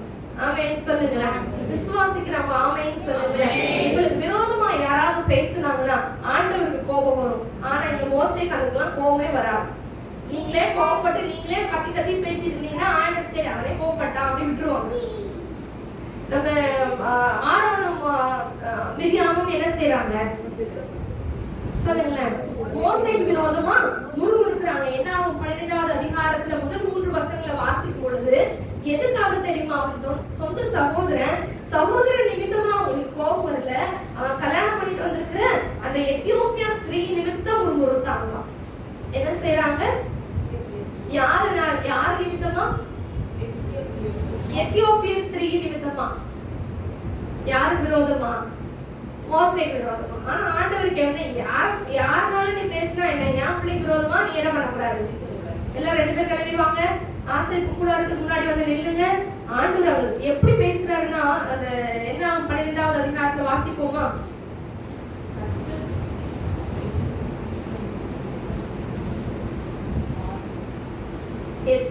என்னாகும் 12வது அதிகாரம் முதல் 3 வசனங்கள். எத்தியோப்பியா தேசத்து ஸ்திரீயை மோசே விவாகம் பண்ணியிருந்தபடியினால் மிரியாமும் ஆரோனும் அவன் விவாகம் பண்ணின எத்தியோப்பியா தேசத்து ஸ்திரீ நிமித்தம் அவனுக்கு விரோதமாய் பேசி கர்த்தர் மோசேயை கொண்டு மத்தியம் பேசினார். கர்த்தர் மோசே வச்சுதான் பேசினாரா? எங்களை வச்சுதான் பேசவே இல்லை. ஏன்னா மிரியாமும் தீர்க்கதரிசினா ஆரோனும் யாருதான் ஒரு நல்லவரா ஆசாரி. அப்ப இப்படி இருக்கும் பொழுது இப்படி சொல்றாங்க. 3வது வசனத்துல மோசேயை குறித்து ஒரு காரியம் சொல்லப்பட்டிருக்கிறது. மோசேயானவன் பூமியில் உள்ள சகல மனிதரிலும் சாந்த குணம் உள்ளவனாய் இருந்தான். ஆமென் சொல்லுங்க பார்க்கலாம். மோசே எப்படி இருந்தானா? மிகுந்த சாந்த குணம் உள்ளவன். அது எல்லாரும் எப்படி? பூமியில் இருக்கிற சகல மனிதரிலும் மிகுந்த சாந்த குணம் உள்ளவன். இது இவன் எங்கிருந்து இந்த சாந்த குணம் உள்ள வந்துச்சு? ஒரு அநியாயம் நடக்கும் போது தட்டி கேட்டான். கரெக்டா முதல்ல பார்த்தோம்ல, அந்த எகிப்தியரை கொன்னா இல்லையா, அந்த புலவரி பிடிச்சவன்ல இருந்து ஆண்டவர் எப்படியா அவனை மறுரூபப்படுத்தி இருக்கிறாரு. எப்ப அந்த மறுரூபம் நடந்திருக்கும் தெரியுமா? அவனும் ஆண்டவர் முகமுகமாய் பேசும் பொழுது ஆண்டவர் அவனை மாற்றி இருப்பார், அவனை மறுரூபப்படுத்தி இருப்பார். ஆமென் சொல்லுங்களேன். அவன் இருதயம் மிகுந்த சாந்த குணமுள்ளவனா இருந்தது. டக்குன்னு ஆண்டவர் பேசுறாரு. அது எப்படி தெரியுமா? சடுதியிலே உடனே அவன் வாயை திறந்து பேசின அடுத்த செகண்ட் என்ன பண்றாங்க? ஆரோனையும் மிரியாமையும் என்ன பண்றாரு? ஆசரிப்பு கூடாரத்துக்கு வர சொல்றாரு. 3 பேரும் போறாங்க. கர்த்தர் மேகத்துள்ள இறங்கி கூடார வாசல்ல நின்னு ஆரோனையும் மிரியாமையும் கூப்பிட்டாரு. உடனே இங்க பாத்தீங்கன்னா 7வது வசனத்தை வாசிக்கும் பொழுது 6வது வசனத்தை சொல்லிப்பாரு. நான் ஒரு தீர்க்கதரிசினா அவங்ககிட்ட நான் எப்படி பேசுவேன்? சொப்பனத்துல பேசுவேன், தரிசனத்துல பேசுவேன். ஆனா என் தாசனாகிய மோசேயும் அப்படிப்பட்டவர் அல்ல. என் வீட்டில் எங்கும் உண்மையுள்ளவர். ஆமென் சொல்லுங்க பார்க்கலாம். அப்ப மத்தவங்கிட்ட இல்லாத உண்மை, மத்தவங்கிட்ட இல்லாத அந்த சாந்த குணம் இந்த மோசேக்குள்ள இருக்கிறது. ஆமென் சொல்லுங்களேன். நீ கொஞ்சத்துல உண்மையுள்ளவனா இருந்தா கர்த்தர் உன்னை அநேகத்தின் மேல அதிகாரியாய் வைப்பார். ஆமென் சொல்லுங்களேன். நம்ம நிறைய தடவை சொல்ற வசனம் என்ன? உண்மையா இருக்கிறவங்களுக்கு உண்மையா இருக்கிறவங்களுக்கு காலமே இல்லை. உண்மையா வேலை செய்யறவங்களுக்கு காலமே இல்லை. காலமே இல்லைன்னு நம்ம சொல்லலாம். மனுஷன் காலமே இல்லாம ஆக்கலாம். ஆனா கர்த்தருடைய கரத்துல காலங்கள் இருக்கிறது. ஆமென் சொல்லுங்களேன். என் வீட்டில் அவன் எங்கும் உண்மையுள்ளவன். ஆமென். அதனாலதான் இவ்வளவு பெரிய பொறுப்பு மோசே வேணாம் வேணாம்னு சொல்லும் போதும் ஆண்டவர் கொடுத்தார். அவன் சாந்த குணம் உள்ளவனாய் இருந்தான். ஆண்டவர் சிநேகிதனோடு பேசுவது போல மோசையோடு பேசினார். ஆமென் சொல்லுங்களேன். அதுக்கடுத்து என்ன நடந்தது? உடனே பனிஷ்மெண்ட் நடந்துச்சு. மிரியாமுடைய அவருடைய சரீரம் எப்படி இருக்குது? பெண் குஷ்டம் ஆச்சு. அப்ப வந்து பாத்தீங்கன்னா 13வது வசனத்துல அப்பொழுது மோசே கர்த்தரை நோக்கி, தேவனே அவளை குணமாக்கும் என்று சொல்லி, தேவனே அவளை குணமாக்கும் என்று சொல்லி, குணமாக்கும் சும்மா நாச்சுக்கு சொல்லல, என்ன சொல்றான்? கெஞ்சிறான். ஆனா ஆண்டவர் பாருங்களேன் என்ன செய்யறாரு? மோசேக்கு விரோதமா பேசினதுனாலதான் அந்த பனிஷ்மெண்ட்டை மிரியாமுக்கு கொடுத்தாங்க. ஆனா அவளை குணமாக்குன்னு சொல்லி என்ன பண்றாங்க? மோசே கெஞ்சிறான். இதே நம்மளா இருந்தோம் அப்படின்னா, நானா இருந்தது பேசுனீங்கல்ல, அதனாலதான் தேவன் அனுமதிச்சிருக்கிறாரு. அது கர்த்தருடைய கருத்துல வந்தது. நீங்களாச்சு கர்த்தராச்சு, நான் ஒன்னும் உனக்கு அந்த பனிஷ்மெண்ட் தான் சொல்லி நான் சொல்லவே இல்லைன்னு சொல்லிட்டேன். கரெக்ட் தானே? ஆனா மோசே அப்படிப்பட்டவன் அல்ல. ஆமென் ஆமென் சொல்லுங்களேன். மோசே அப்படிப்பட்டவன் அல்ல. அப்படிதான் வேணும்னு சொல்றவன் அல்ல. என்ன வந்து இவங்க நிந்திச்சாங்க, இன்னைக்கு அவங்களுக்கு வந்ததை நான் என்ன ஆண்டவர் என் கண்ணால பார்க்க வச்சிருக்கிறாரு பெருமை பேசுறதுக்காக ஆண்டவர் வைக்கல. கர்த்தர் அழைத்த அழைப்பு வேறு. கர்த்தருடைய சாயல் நமக்குள்ள தெரியணும். ஆமென் சொல்லுங்களேன். உங்களுக்கு விரோதமாய் பேசினவங்களை கஷ்டப்படுறத அவங்களுக்கு தேவன் செய்கிற நீதியை நம்ம கண்ணங்களால நம்ம என்ன பண்ணுவோம்? பார்ப்போம். ஆனா எனக்கு செஞ்சதுனாலதான் என்ன விரோதமா நீங்க எத்தனை தடவை பேசியிருப்பாரு, இன்னைக்கு ஆண்டவர் அவங்களை எப்படி வச்சிருப்பாரு தெரியுமா? அப்படி பேசுறதுக்காக இல்ல, அவர்களுக்காக நீங்க பரிந்து பேசணும். ஆமென் சொல்லுங்களேன். உங்களை துன்பப்படுத்துகிறவர்களுக்காகவும் நிந்திக்கிறவர்களுக்காகவும் ஜெபம் பண்ணுங்க. இங்க மோசே அதுல சரியா இருக்கிறார். ஆண்டவரே அவளை எப்படியாவது குணமாக்கும்னு சொல்லி என்ன பண்றாரு? கெஞ்சுகிறார். உடனே ஆண்டவர் என்ன பதில் சொல்றாரு? கர்த்தர் மோசேயை நோக்கி, அவள் தகப்பன் அவள் முகத்திலே காரி துப்பினது உண்டானால் அவள் 7 நாள் ஜஸ்ட் ஒரு அதுலயும் அவருடைய தகப்பன் பாசம் தெரிகிறது. ஆமென் சொல்லுங்களேன். ஆண்டவருடைய தகப்பன் பாசம் அதுலயும் என்ன பண்ணுது? விளங்க பண்ணிருக்கிறார். ஆமென். அடுத்து இன்னொரு சம்பவத்தை சொல்லுகிறேன். ஏன்னா 16வது அதிகாரத்துல கேராகு, தாத்தான், அபிராம் இவங்க 3 பேரும் சேர்ந்துட்டு நீங்க எங்களை எல்லாம் என்ன பண்ண மாட்டேன்? கானான் தேசத்துக்குள்ள கூட்டிட்டு போக மாட்டேன். ஆமென். அவனுக்கு விரோதமாய் கூட்டம் கூடி நிந்தித்து பேசுகிறாங்க. அப்ப ஆரோனும் மோசையும் பாத்தீங்கன்னா குப்புற விழுந்திருக்கிறாங்க. ஆண்டவர் சொல்றாரு என்ன பண்ணுங்க, எல்லாரையும் சபை எல்லாத்தையும் கூப்பிட்டுங்க அப்படின்னு சொல்லும் போது தாத்தாவும் அபிராமும் வரவே இல்லை. கோராகு வருகிறார். புது கலசங்களை எடுத்துக்கொண்டு கர்த்தருடைய சமூகத்துக்கு முன்னாடி வராரு. அப்ப வந்து பாத்தீங்கன்னா அந்த 16வது அதிகாரத்துல வாசிக்கும் பொழுது இவரு மோசே சொல்லுவாரு சகல மனுஷன், ஆனா ஆண்டவருக்கு சொல்லிதான் மோசே சொல்லுவாரு. என்ன சொல்லுவாருன்னா, சகல மனுஷங்களுக்கு நேர்கிற மாதிரியான சாதாரணது கிடையாது, இது வித்தியாசமான ஒரு காரியம் வந்துச்சுன்னா அது கர்த்தர் சொல்லி இந்த காரியம் நடக்கிறது இல்ல அப்படின்னா நான் சொன்னதுனால ஆண்டவர் செய்யறாரு. ஆமென் சொல்லுங்களேன். அப்ப இந்த இடத்துல அவங்க சாதாரண மனிதர்கள் சாவது போல சாகல, திடீர்னு மயங்கி விழுந்து அவங்க சாகல, திடீர்னு ஹார்ட் அட்டாக் வந்து அவங்க சாகல. கர்த்தருடைய தாசனாகிய மோசேக்கு விரோதமாய் பேசினதுனால அங்க பூமி தன் வாயை திறந்து அவர்களை உயிரோடு விழுங்கி போட்டாங்க. ஆமென் சொல்லுங்களேன். அவங்க வந்து ஆண்டவர் சொன்ன இடத்துக்கு வரல, அவங்க தன்னுடைய கூடாரத்தை விட்டு வெளியில வந்து நின்னாங்க. ஆனா எந்த இடத்துல நின்றுட்டு இருந்தாலும் அந்த பூமி தன்னுடைய வாயை திறந்து அவங்களை உயிரோட என்ன பண்ணுச்சான்? விழுங்கி போட்டது. இன்னைக்கு மோசையோடு இருந்த தேவன் மோசையோடு இருந்தது போல உங்களோட இருப்பேன். நீ உயிரோடு இருக்கும் நாளெல்லாம் ஒருவனும் உனக்கு முன்பாக எதிர்த்து நிற்பது இல்லை. மோசே உயிரோடு இருக்கிற வரைக்கும் அவனுக்கு முன்னாடி யாரையும் ஆண்டவர் பேச விடல. ஆமென் சொல்லுங்க பார்க்கலாம். அது தன் சொந்த சகோதரர்களா இருந்தாலும் மோசே விரோதமாய் ஆண்டவர் பேச விடல. தன்னுடைய கூட்டத்தாரை சார்ந்தவர்களா இருந்தாலும் அவர்களையும் ஆண்டவர் என்ன பண்ணல? பேச விடல. அவன் கூட இருக்கிறதுன்னா ஆமென் சொல்லுங்களேன். கர்த்தராகிய தேவன் இன்னைக்கு நம்ம கூட இருக்கிறார். நம்மள பேசினா அது யார பேசுற மாதிரி? நம்மள பேசினா அது ஆண்டவரை பேசுற மாதிரி. ஆமென் சொல்லுங்களேன். ஏசாயா 41 யாத்ரா 33வது அதிகாரம் 12வது வசனத்துல வாசிக்கும் பொழுது வாசிப்போமா? யாத்ரா 33வது அதிகாரம் 12வது வசனம். கர்த்தரை நோக்கி, தேவரே இந்த ஜனங்களை அழைத்து கொண்டு போம் என்று சொன்னேன். ஆகியோர் என்னோட கூட இன்னார் அனுப்புவேன் என்பதை எனக்கு நீ அறிவிக்கவில்லை என்றாலும் உன்னை பேர் சொல்லி அழைத்து அறிந்திருக்கிறேன். எப்படி அழைத்து அறிந்திருக்கிறாரா? உன்னை பேர் சொல்லி அழைத்து அறிந்திருக்கிறேன் என்றும் என் கண்களில் உனக்கு கிருபை கிடைத்தது என்றும் என் கண்களில் உனக்கு கிருபை கிடைத்தது என்றும் தேவரீர் சொன்னது உண்டே. இப்படி யார் சொல்றாங்க? மோசே. இப்போ மோசே கிட்ட ஆண்டவர் என்ன சொல்லி இருக்கிறாரு? உன்னை பேர் சொல்லி அழைத்து அறிந்திருக்கிறது நான், உன்னை கடைசி வரைக்கும் நடத்துறதும் நான். ஏசாயா 41வது அதிகாரத்தை எடுத்துக்கொள்வோமா?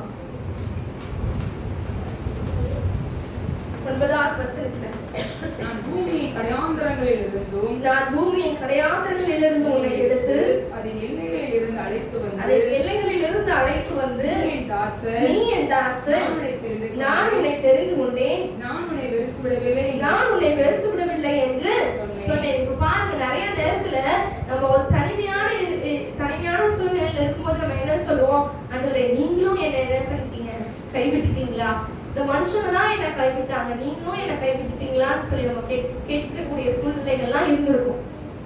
ஆண்டவரை நம்ம பார்க்க மாட்டேங்கிறாரே, ஆண்டவரை நம்ம கவனிக்க மாட்டேங்கிறாரே நம்ம சொல்லலாம். ஆனா ஆண்டவர் சொல்றாரு, பூமியின் கடையாந்தரங்களுக்கு உன்னை எடுத்து உன்னை பேர் சொல்லி அழைச்சு உன்னை என்ன பண்ணிருக்கேன்?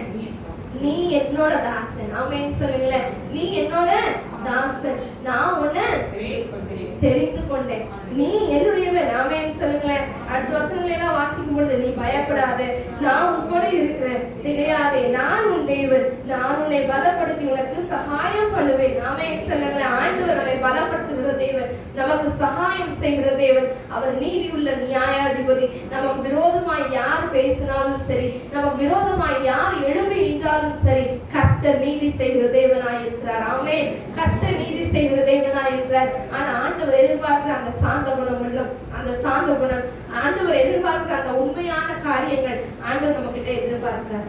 ஆமென். ஏன்னா நீங்களும் நானும் கர்த்தரால் அழைக்கப்பட்ட, கர்த்தரால் பெயரிடப்பட்ட, கர்த்தரால் முத்திரிக்கப்பட்ட அவருடைய பிள்ளைகள். அப்ப நம்ம இயேசுவா பிள்ளைங்கிறதுலதான் நம்ம எப்படி இருக்கணும்? நம்மளை பார்த்து இயேசுவா பிள்ளைங்கன்னு சொல்லணும். ஆமென் சொல்லுங்களேன். நான் உன்னை பலப்படுத்தி உனக்கு சகாயம் பண்ணுவேன், என் நீதியின் வலது கரத்தினால் உன்னை தாங்குவேன். 11வது வசனத்தை பாருங்களேன். இதோ உண்மையில் எரிச்சலாய் இருக்கிற யாவும் வெட்கி லட்சிய அடைவார்கள், உன்னோட வழக்காடுகிறவர்கள் நாசமாகி ஒன்றுமில்லாமல் போவார்கள், உன்னோட போராடுகிறவர்களை தேடியும் காணாதிருப்பாய், உன்னோட யுத்தம் பண்ணின மனுஷர் ஒன்றுமில்லாமல் இருப்பொருளாவார்கள். உன் தேவனாய் இருக்கிற கர்த்தராகிய நான் உன் வலது கையை பிடித்து பயப்படாதே, நான் உனக்கு இருக்கிறேன். யாக்கோபு என்னும் பூச்சியே, இஸ்ரவேலின் சிறு கூட்டமே, பயப்படாதே, நான் உனக்கு இருக்கிறேன் என்று கர்த்தரும் இஸ்ரவேலின் பரிசுத்தருமாகிய மீட்பர் உரைக்கிறார். அடுத்த வசனத்தை பாருங்களேன். போரடிக்கிறதற்கு நான் உன்னை புதிதும் கூர்மையுமான பற்களுள்ள இயந்திரமாக்குவேன், நீ மலைகளை மிதித்து நொறுக்கி குன்றுகளை பதற்கு ஒப்பாக்கி விடுவாய். அப்ப ஆண்டவர் நம்மளை உருவாக்குறாருன்னா, ஒரு ஆயுதம் உருவாக்கப்படணும் அப்படின்னு சொன்னா அது பல நெருக்கங்களுக்குள்ள போகணும், அக்னிக்குள்ள போகணும். அது ஷார்ப் ஆகுறதுக்காக அதை போட்டு அடிப்பாங்க இல்ல. ஒரு நார்மலா ஒரு கத்திரிக்கோள் ஒரு மாதிரி ஆயிடுச்சுனாவே இதை சாணம் பிடிக்கிறதுக்காக என்ன செய்வாங்க? போடுவாங்க. ஆண்டவர் என்னையும் உங்களையும் அழைச்சிருக்கிறாருன்னா நம்மளை கூர்மையுள்ள பற்களுள்ள எந்திரமாக்குவார். ஆமென் சொல்லுங்களேன். நம்மளால மலைகளை நொறுக்கத்தக்கதான, நம்மளுக்கு எதிர்த்து வரக்கூடிய பிரச்சனைகளை பெயர்த்து எடுக்கத்தக்கதான அளவுக்கு தேவன் நம்முடைய கரத்துல என்ன வச்சிருக்கிறாரு? அதிகாரத்தை வைத்திருக்கிறார். மோசேக்கு சொல்லப்பட்டது போல, உன் கையில இந்த கோலை எடுத்துக்கொண்டு போன்னு சொன்னது போல ஆண்டவர் நம்முடைய கரத்துல இந்த வசனத்தை கொடுத்திருக்கிறார். நம்மளுடைய கரத்துல ஆண்டவருடைய வார்த்தைகளை கொடுத்திருக்கிறார். பிரச்சனைகளை பார்த்து நம்ம என்ன செய்யணும்? பேசணும். ஆமென் சொல்லுங்களேன். பயப்படாதீங்க, ஆண்டவர் உங்க கூடவே இருக்கிற இம்மானுவேல். ஆண்டவர் நம்ம கையை பிடிச்சிருக்கிறார். உன் வலது கையை பிடிச்சு என்ன பண்றேன்? நான் உனக்கு துணை நிற்கிறேன். எத்தனை பேர் விசுவாசிக்கிறீங்க? ஆண்டவர் என் வலது கையை பிடிச்சிருக்கிறாருப்பா, ஆண்டவர் என் வலது கையை பிடிச்சு எனக்கு துணை நிற்கிறார். எந்த மனுஷங்களும் எனக்கு சப்போர்ட்டா வர வேண்டாம். சில நேரங்களை பாத்தீங்கன்னா நம்ம உண்மையானவங்களா இருக்கும், ஆனா ஜனங்கள் அவங்களுக்கு எதிராக பேசும்போது நமக்கு சப்போர்ட்டா ஒருத்தர் கூட பேசலன்னா நம்ம உள்ளம் எப்படி குமரிட்டு வரும்? சரி, நான் நியாயமா இருக்கேன், நியாயத்தை கேட்க கூட யாரும் இல்லையே நினைக்கலாம். உங்க வலது கையை பிடிச்சிருக்கிறவரு உங்களுக்காக நீதியை செய்வார். ஆமென் சொல்லுங்களேன். சாதாரணமான ஒரு காரியம் அல்ல. உனக்கு முன்னாடி எதிர்த்து உன்னோட இந்த யோசுவா 1வது அதிகாரம் 5வது வசனத்தை நீ உயிரோடு இருக்கும் நாளெல்லாம் ஒருவனும் ஆமென் சொல்லுங்களேன், ஒருத்தர் கூட உனக்கு முன்னாடி எதிர்த்து நிற்கிறது இல்லை. நான் மோசையோடு இருந்தது போல உங்களோட இருப்பேன். மோசையோடு இருந்த தேவன் இன்றும் ஜீவிக்கிறார். ஆமென் சொல்லுங்க பார்க்கலாம். மோசையோடு இருந்த ஆண்டவர் அவர் இன்னைக்கு நம்ம கூட இருக்கிறார். நமக்கு முன்னாடி நீ எதிர்த்து நிற்பதற்கு ஒருவரும் இல்லை. விசுவாசிக்கிறவங்க ஆமென் சொல்லுங்க. ஆமென் ஆமென். ஏன்னா கர்த்தர் நம்மளுடைய துணை இருக்கிறார். ஹல்லேலூயா. எல்லாரும் எழுந்து நிற்கலாமா? மோசையோடு இருந்த தேவன் யோசுவாவுக்கு வாக்கு பண்ணினார். நான் மோசையோடு இருந்தது போல உன்னோடு இருப்பேன், நான் உன்னை விட்டு விலகுவதும் இல்லை, உன்னை கைவிடுவதும் இல்லை என்று சொன்ன தேவன் நீ உயிரோடு இருக்கும் நாள் எல்லாம் ஒருவனும் உனக்கு முன்பாக எதிர்த்து நிற்பது இல்லை. எல்லாம் விசுவாசத்தோடு அப்பா உமக்கு நாங்கள் நன்றி செலுத்துகிறோம், நன்றி செலுத்துகிறோம் ஏசப்பா. மோசையோடு இருந்த தேவன் நீர் அல்லவா, எங்க கூடவும் இருக்க ஏசப்பா. மோசேக்கு சொன்னீங்க என் சமூகம் உனக்கு முன்பாக செல்லும்னு சொல்லிருக்கீங்க. ஆண்டவர் மோசையை கண்மலைக்கு போ, ஆனா உனக்கு முன்னாடி நான் போவேன்னு சொன்னார். இன்னைக்கு ஆண்டவர் மதில்களை நொறுக்கும்படியாய் நம்மள ஆண்டவர் சும்மா ஒண்ணும் நம்ம வந்து பூர்வீகளை எந்திரமாக்கல, மலைகளை நொறுக்கும்படியாய் அவர் நமக்கு முன்பதாக சென்று கொண்டிருக்கிறார். குன்றுகளை பெயர்க்கத்தக்கதாக தேவன் நமக்கு முன்பதாக சென்று கொண்டிருக்கிறார். கேளுங்களேன் அப்பா, உங்களுடைய சமூகம் எங்களுக்கு முன்பதாக செல்லட்டும் பேசு சுவாமி. மோசையை போல நாங்களும் முகமுகமா பேசணும் ஏசப்பா. நீங்க மோசைக்கு நல்ல ஃப்ரெண்டா இருந்தீங்க ஏசப்பா, நாங்களும் உங்களுக்கு நல்ல ஃப்ரெண்டா இருக்கணும். சிநேகிதனோடு பேசுவது போல மோசையோட பேசுனீங்களே, நாங்களும் ஆண்டவர் இவங்க கூட அப்படி பேசணும் ஏசப்பா. மோசை சொன்னாரு, ஒருவேளை அந்த ஜனங்களை மன்னிக்கிறதுனா மன்னிங்க, இல்லைன்னா என் பேரை திருப்பி போடுங்கன்னு சொல்ற அளவுக்கு அவருடைய ஃப்ரெண்ட்ஷிப் உறுதியா இருந்தது போல எங்களுடைய நட்பு உங்களோட உறுதியா இருக்கணும் ஏசப்பா. மோசேக்கு முன் சென்ற தேவ சமூகம் எனக்கு முன் சென்று நடத்த வேண்டுமே. மோசேக்கு முன் சென்ற தேவ சமூகம் எனக்கு முன் சென்று நடத்த வேண்டுமே. சமூகம் இல்லாமல் நடக்க முடியாது, தேவ சமூகம் இல்லாமல் நடக்க முடியாது.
மோசேக்கு முன் சென்ற தேவனுடைய பிரசன்னம் எங்களுக்கு முன்பதாக, எங்க குடும்பத்துக்கு முன்பதாக, எங்களுடைய வேலைக்கு முன்பதாக செல்லட்டும் அப்பா. ஒவ்வொரு நாளும் உங்களுடைய பிரசனத்துல நாங்க நடக்கிறவர்களா எங்களை மாற்றுவீராக. தேவனுடைய சமூகத்துல நடக்கிறவர்களா எங்களை மாற்றுங்க. இயேசுவின் நாமத்தினால் ஆமென்.